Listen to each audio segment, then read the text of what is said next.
خود جناب نبی کریم صلی اللہ علیہ وسلم پر جادو کیا گیا تھا. ایک یہودی کاہنہ نے جادو کیا تھا. نبی صلی اللہ علیہ وسلم کا ایک موم کا پتلا بنایا گیا, اس میں منہ مبارک نبی صلی اللہ علیہ وسلم کے بال مقدس کو بھی رکھا گیا تھا. سوئیاں چبھوئی گئی تھیں اور 11 گرہیں لگائی گئی تھی. کیسے ہیں اکبر اویسی بھائی, خیریت سے ہیں؟ نبی کریم صلی اللہ علیہ وسلم پر جادو کا اثر یوں تھا کہ جناب نبی کریم صلی اللہ علیہ وسلم یہ بھول جاتے تھے کہ آپ نے کھانا کھایا یا نہیں کھایا. آپ کی ذات پر جسمانی طور پر جادو تھا, روحانی طور پر کچھ بھی اثر نہیں تھا, لیکن جسمانی طور پر بھی آپ کو کافی تکلیف ہوتی تھی. جبرائیل امین آئے اور جبرائیل امین نے آ کر نبی کریم صلی اللہ علیہ وسلم کو مدینہ المنورہ کے باہر ایک کنویں کے پاس لے کر گئے. وہاں لے کر گئے, کنویں کے اندر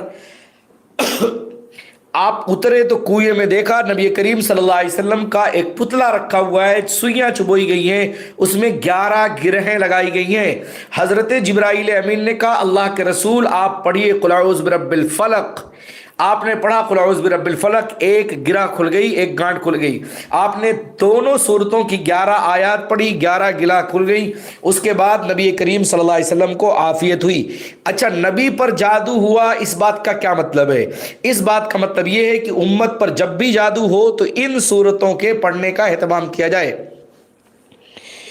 مفتی صاحب, روزہ رکھنے کا کیا مطلب ہے؟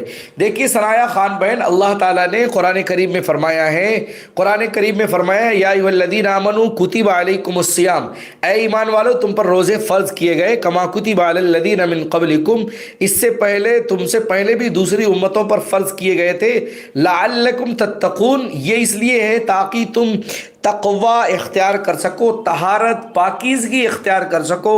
اور یہ تقوی, یہ طہارت, یہ پاکیزگی دل کی بھی ہے, روح کی بھی ہے اور جسم کی بھی ہے.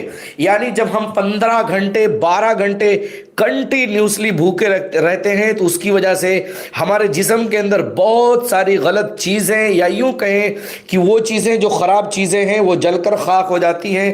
آپ میڈیسین میں کسی ڈاکٹر کی ریسرچ کیجئے, پتہ چلے گا.